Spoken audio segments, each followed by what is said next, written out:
I still remember the exact moment everything changed. It was a perfect summer afternoon at my husband's family barbecue, the kind of day where the sun felt warm on your shoulders and the smell of grilled meat hung thick in the air. I was standing by the salad table, arranging pasta balls, feeling like maybe I was finally becoming part of this family. Then my sister-in-law Melissa turned to me, drink in hand, and said loud enough for everyone to hear, "If you disappeared tomorrow, no one would even notice." The whole backyard erupted in laughter. My husband David, his parents, his brother, everyone, everyone except me. I stood there frozen, holding a serving spoon, and something inside me cracked wide open. Before I tell you what happened next, I would love to know where you are watching this from. Drop your city or country in the comments below. And if you have ever felt invisible in your own life, hit that like button, so I know I am not alone. Subscribe, because what I did that night changed everything, and you will want to hear how this story ends. Now let me take you back to how I ended up at that barbecue in the first place. I met David 5 years before that terrible afternoon.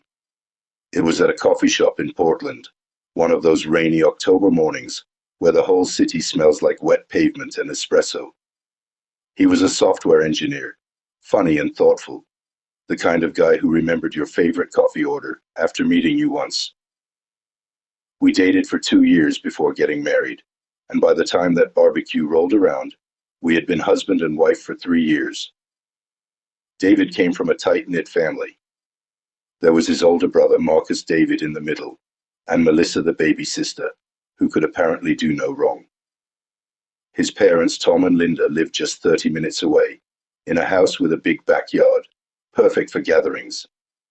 They had monthly barbecues, and attendance was practically mandatory. I thought I was lucky. My own family was small, just my mom and me. My dad died when I was 12, so the idea of joining a big, boisterous family felt like winning some kind of lottery. But looking back now, I can see the signs were there from the beginning. At every barbecue, every holiday dinner, every family gathering, I volunteered to help. I brought homemade dishes, I cleaned up without being asked. I smiled and nodded, and tried so hard to fit in. But it was like I was moving through their world as a ghost.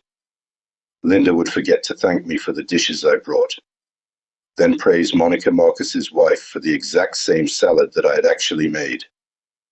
Tom called me Karen more than once, which was the name of David's ex-girlfriend from college. Melissa had a habit of cutting me off mid-sentence whenever I tried to join conversations, then acting like I had never been speaking at all. Every time I brought it up to David, he would kiss my forehead and say the same thing. "They do not mean it that way, honey. That is just how my family is. You are being too sensitive." So I swallowed my feelings and convinced myself that I needed more time, that eventually they would see me as one of them. That particular barbecue was at the end of July. The weather forecast predicted 85 degrees and sunny, perfect for outdoor cooking. I spent the morning making my grandmother's pasta salad from scratch, the recipe I knew by heart, the one my mom used to make for every special occasion. David had to work late that day, some emergency at the office, so he told me to go ahead, and he would meet me there in an hour. I drove over alone, my pasta salad carefully balanced on the passenger seat, feeling that familiar knot of anxiety in my stomach, but determined to have a good day. When I arrived, Linda was already at the grill. Tom and Marcus were planted in lawn chairs, watching baseball on a tablet, and Monica was chasing their 2 kids around the yard. Melissa had just gone through a bad breakup and was sitting on the porch steps, looking sulky, scrolling through her phone. I called out hellos, got a few distracted waves in return, and carried my dish to the food table. Then I did what I always did. I started helping.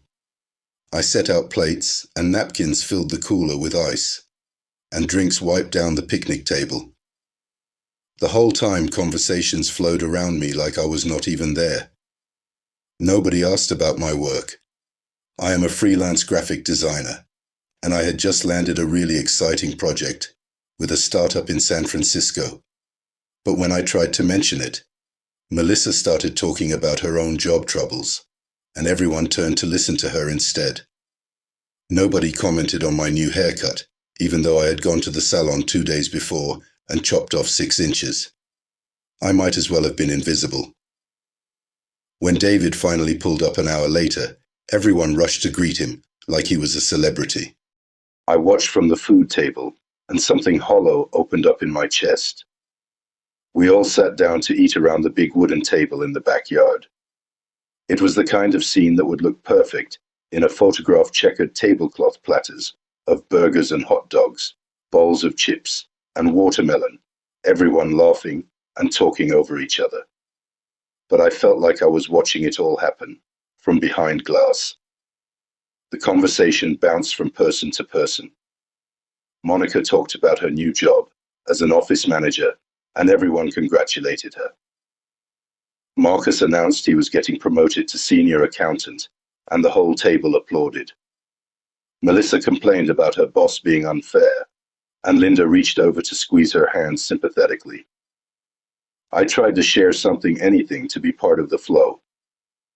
I opened my mouth to mention my San Francisco client, and Melissa cut right across me to ask David about his project at work.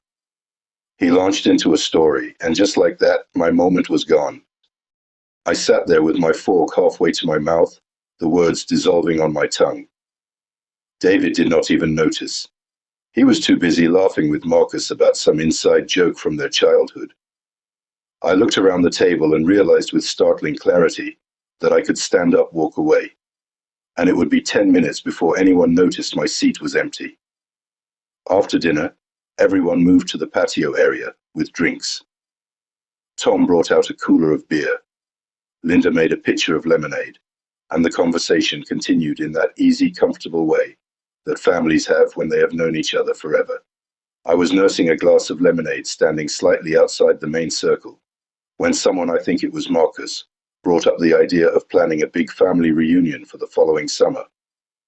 That is when Melissa, who had switched from lemonade to beer and was on her 3rd bottle, started laughing. We should make a list of who was actually essential to show up. She said, her words slightly slurred. Then she turned and looked right at me.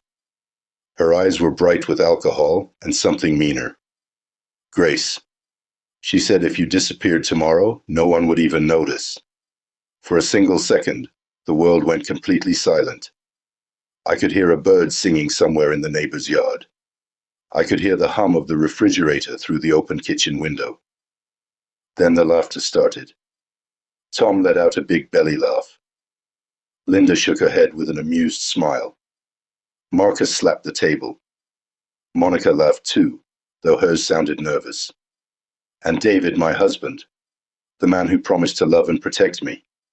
He laughed and reached over to shove Melissa's shoulder playfully. Mel, you are terrible, he said, grinning. Nobody defended me. Nobody said that is not funny. Or Melissa, that is enough. Or are you okay, Grace? They just laughed, and then moved on to the next topic, like nothing had happened. I stood there holding my glass so tight I thought it might shatter. My face felt hot. My ears were ringing. The laughter sounded like it was coming from underwater, distant and distorted. This was not the first time Melissa had taken a shot at me. She forgot to invite me to Monica's bridal shower 3 years ago, claiming it slipped her mind. She constantly brought up Karen, David's ex, talking about how cool and fun she was always with this wistful tone, like David had made some tragic mistake. I once overheard her telling David at Christmas that he could have done better, and when I walked into the room, she did not even look embarrassed. But this was different. This was not a subtle dig. This was her saying out loud, what I had suspected for 3 years I did not matter to them. I was a placeholder, a shadow someone they tolerated, because I came attached to David. I set my glass down on the patio table very carefully. My hand was shaking, but my mind was suddenly strangely calm. Everyone was still chuckling, already talking about something else, about whether to do the reunion at a lake house or a beach rental. I raised my hand, a simple gesture, like I was in a classroom asking for permission to speak. One by one, people stopped talking and turned to look at me. "Challenge accepted," I said. My voice came out steady and clear, and I felt a rush of something that might have been power, or might have been desperation. Melissa blinked at me, confused. What, she asked? I looked right at her, then let my gaze sweep across the whole group. "Challenge accepted," I repeated. "Let us see if anyone notices." I turned to David. "I need the car keys," I said. He frowned, clearly baffled. "What? Why are you okay, keys?" I said again. "Please." He fumbled in his pocket and handed them over, still looking at me like I had started speaking a foreign language. I took the keys, walked into the house, grabbed my purse from the hook by the door, and headed for the car. Behind me, I heard Linda's voice. "Grace, honey. Melissa was just joking. Do not be so sensitive." I stopped in the doorway and turned back. Linda was standing there with her hands on her hips, looking more annoyed than concerned. "I know she was joking," I said calmly, "and I am not upset. I am just accepting her challenge." Then I walked out, got in the car, and drove away. My phone started ringing before I even made it to the highway. David. I did not answer. He called 2 more times on the 20-minute drive back to our apartment. I let every call go to voicemail. When I got home, it was only 8 o'clock in the evening, and the sun was just starting to set. Our apartment was small, 2 bedrooms furnished mostly with things that Linda had picked out for us when we first moved in. She said she was helping, but really it meant our home looked like an extension of hers. There were pictures of David's family everywhere, clustered on the mantel and hung on the walls. There was exactly 1 picture of my family, my mom and dad, and me at the beach, when I was 7, tucked on a bookshelf behind a stack of magazines. I stood in the middle of the living room and looked around. This was not my home. This was David's home that I happened to live in. I had spent 3 years trying to make myself smaller, quieter, more acceptable, and it still was not enough. I thought about Melissa's words, about the laughter, about the way David did not even flinch. Something inside me that had been bending for years finally snapped. David came home at 9. He walked in and immediately started in on me. "Grace, what the hell was that? You embarrassed me in front of my family." I was standing by the window looking out at the parking lot. I turned to face him. "Did you defend me when Melissa said that?" I asked. He threw his keys on the counter. "It was a joke. You are overreacting. Did anyone at that table think about how I felt?" I pressed. David went quiet. "Answer me," I said. "Did you for 1 second think about how that made me feel?" He ran his hand through his hair, a gesture I used to find endearing. I did not think it was that serious. Come on, Mel. She says stupid things when she drinks. And you laugh," I said quietly. "Every time." The argument went on for 2 hours, around and around in circles. David could not understand why I was making such a big deal out of 1 comment. I tried to explain that it was not 1 comment. It was 3 years of being ignored and dismissed and treated like I did not exist. He kept saying I was being dramatic, that every family has issues that I needed to learn to take a joke. By 11 o'clock that night, I was done talking. I went to the bedroom and pulled my suitcase out of the closet. David followed me, watching as I started packing clothes. "What are you doing?" he asked, and there was panic creeping into his voice now. "I am leaving," I said, folding a sweater and placing it carefully in the suitcase. "Leaving. Where for how long I do not know yet," I told him honestly. "But I am leaving." He thought I just needed a few days to cool off. He actually said that. You will feel better after you get some space. I did not bother arguing. I called my best friend Jessica, who lived in Seattle. She answered on the second ring, and I did not even have to explain much. Come stay with me, she said immediately. As long as you need. I packed 2 suitcases, clothes, my laptop, my work equipment, the framed photo of my parents. I left behind almost everything else. The furniture. Linda picked out the kitchen gadgets from our wedding registry, the life I had been trying so hard to build. At 5 in the morning, while David was still asleep on the couch, I loaded my car and drove away. I left a note on the kitchen counter. I am taking the challenge seriously. Do not contact me. I will reach out when I am ready. Then I pointed my car north towards Seattle and did not look back. The first week at Jessica's apartment was a blur of tears and disbelief. She lived in a cozy studio near Pike Place Market, and she set me up on her couch with blankets and pillows, and did not ask me to explain anything until I was ready. Jessica and I had been friends since college. She was a fashion photographer, creative and independent, and she had never particularly liked David. I think you can do better, she told me once years ago, and I had gotten defensive. Now I wondered if she had seen something I could not. David called 15 times on that first day alone. I did not answer. I could not. The voicemail started out angry, then shifted to confused, then desperate. This is ridiculous. Come home. Grace, please. We can talk about this. I am sorry. Just come back. I deleted each one without listening all the way through. Linda sent me a text message. You are being childish. Marriage requires compromise. I did not respond. Melissa predictably did not reach out at all. Instead of engaging with any of them, I started asking myself a question I had not asked in years. What do I actually want? Not what David wanted, not what his family expected, but what did I, Grace, want for my life? I did not have an answer yet, but for the first time, I had the space to figure it out. I started picking up freelance projects, working remotely from Jessica's couch. Within 2 weeks, I landed a contract with a design agency in San Francisco that paid nearly double what I had been making before. The work was challenging and creative, and nobody interrupted me or talked over me in meetings. I was just Grace, the talented designer, and that was enough. Jessica convinced me to try a yoga class with her.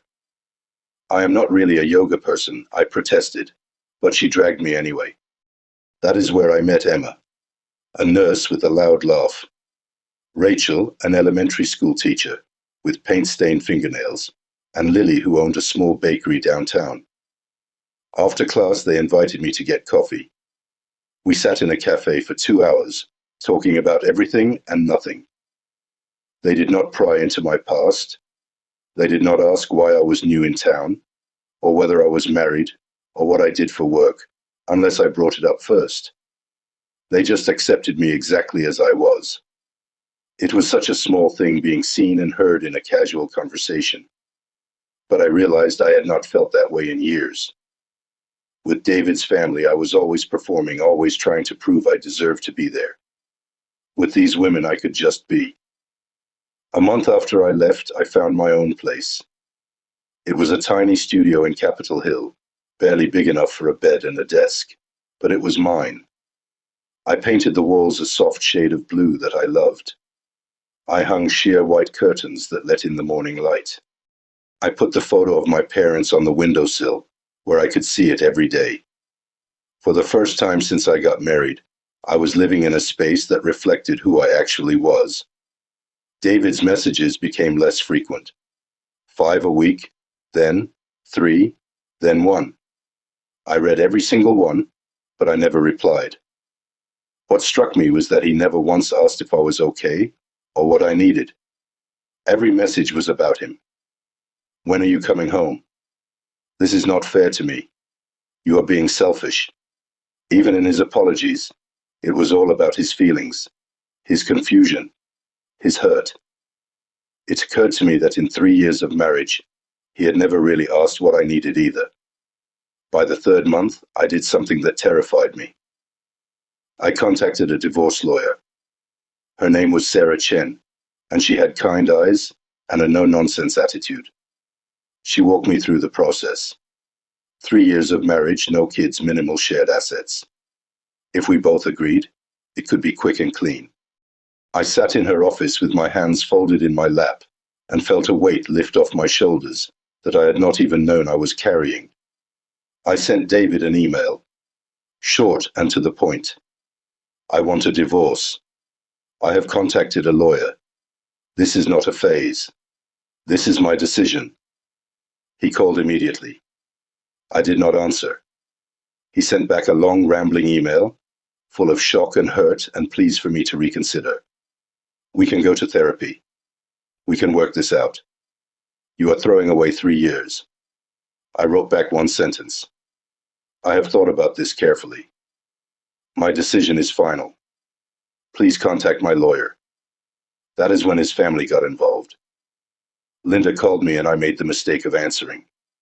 She screamed at me for 10 minutes about destroying the family and being ungrateful and not understanding what marriage means. Marcus sent a text. You are making a huge mistake. Tom left a voicemail saying I was breaking his son's heart. Melissa, of course, said nothing. I blocked all their numbers and told Sarah to handle everything through legal channels from that point forward. By the 6th month, I was unrecognizable from the woman who had driven away from that barbecue.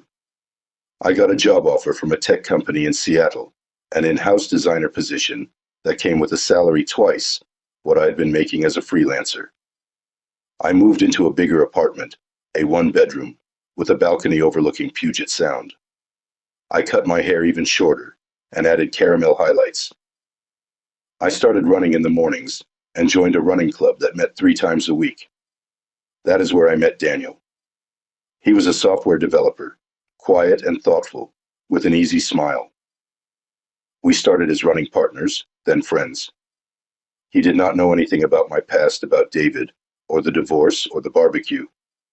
To him, I was just Grace the designer, who always smiled and never gave up on a tough hill. When he asked me out for coffee after a run, I said yes, but I was careful to keep things slow. I was not ready to jump into anything, but I liked the way he listened when I talked. I liked that he remembered small things, like how I took my coffee, or that I hated running in the rain. It was such a contrast to the way I had felt invisible for so long. The divorce was finalized in January, 6 months after I left. David dragged it out as long as he could, but eventually his lawyer convinced him to sign. When I got the email from Sarah with the final papers attached, I sat on my balcony and watched the sun set over the water. I thought I would feel sad or angry or something. Instead, I just felt free. My mom came to visit from Phoenix. She took one look at me and smiled. You look different, she said. Happy. I am, Mom, I told her. For the first time in years, I actually am. She hugged me tight and whispered that she was proud of me. That night over dinner, I told her everything. The barbecue, the comment, the laughter, the way I had just walked away. She listened without interrupting, and when I finished, she reached across the table and took my hand. You did not walk away, she said. You walked toward yourself.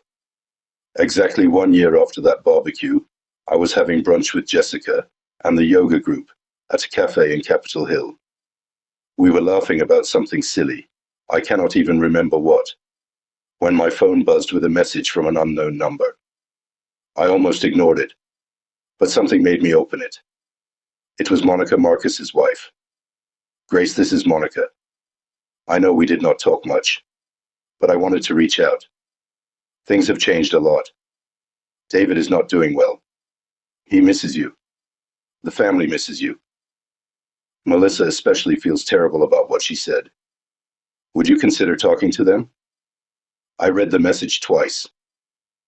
Then I set my phone down and took a sip of my mimosa. I felt nothing. Not anger, Not satisfaction, not even curiosity. Just a calm, settled indifference. I picked up my phone and typed back. Thank you for reaching out, Monica. I appreciate it. But that chapter of my life is closed. I wish everyone well, but I have moved on. Please do not contact me again. Jessica glanced at me. Was that them, she asked? Yeah, I said. They want to talk. And she prompted. And I do not, I said simply. I am done. Emma raised her glass. To Grace, who knows her worth. We all clinked glasses, and I felt a warmth spread through my chest that had nothing to do with the alcohol. Later that night, out of pure curiosity, I looked at David's Facebook page for the first time in a year. He looked thinner, tired. His profile picture was old from before we separated. There were no photos of me anymore. He had scrubbed his page clean, but there was nobody new either. Just pictures of him at work events looking hollow. I checked Melissa's page. Still single, lots of party photos, but something about them looked sad and desperate. Marcus and Monica looked the same. Tom and Linda had aged noticeably. I closed my laptop and realized I felt nothing for any of them. They had continued their lives, and I had continued mine. But I was the one who had changed, who had grown, who had become happier. They were still there. Still the same, still stuck. It has been 2 years since that barbecue now. I am 32 years old, and I'm living a life I never imagined possible. I still work for the tech company, and I was promoted to senior designer last month. My apartment is filled with things I chose, colors I love, art that speaks to me. Daniel and I have been dating for 8 months. It is a healthy relationship, the kind I did not know existed. He listens when I talk. He remembers the little things. His family welcomed me with open arms, no proving myself required. I do not feel like I have to shrink myself to fit into his world. I can just be me, and that is enough. My friend group is solid. Jessica, Emma, Rachel, and Lily are the sisters I never had.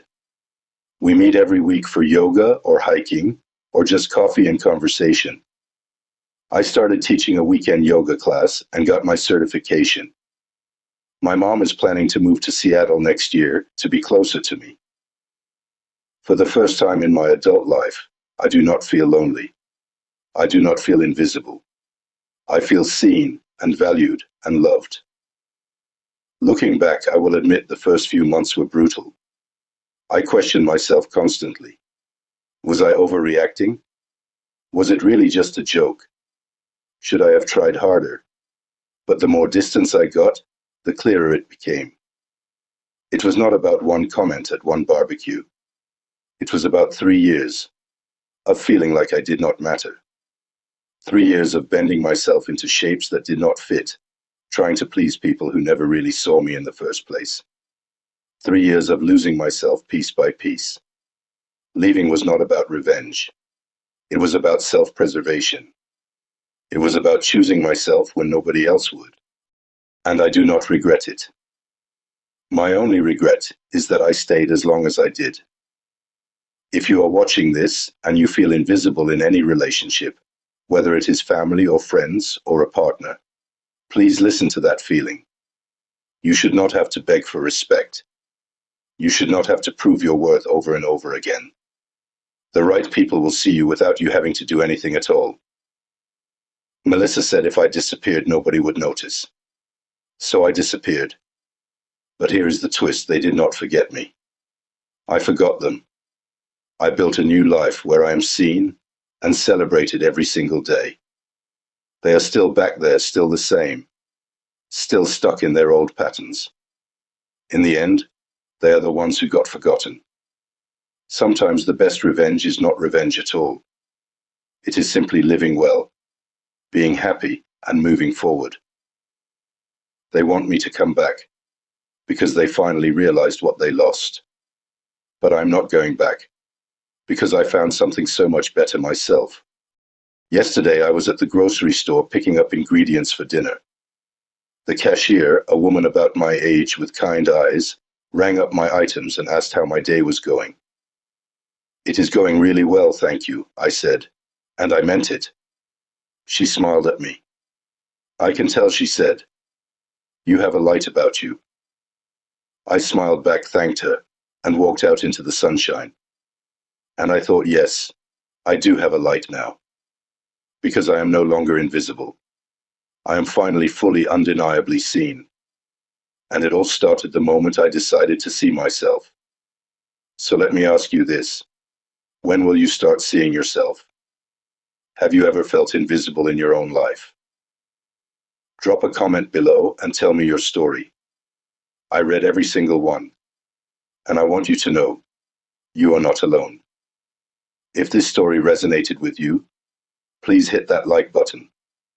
Subscribe to this channel, because I share more stories about finding yourself and choosing your own happiness. And share this video with someone who needs to hear it, someone who might be feeling invisible right now. Thank you so much for listening to my story. I hope it reminded you that you are worth being seen. You are worth taking up space. And you are worth choosing yourself always. Take care of yourselves out there. And remember, your worth is not determined by whether others see it. It is determined by whether you do.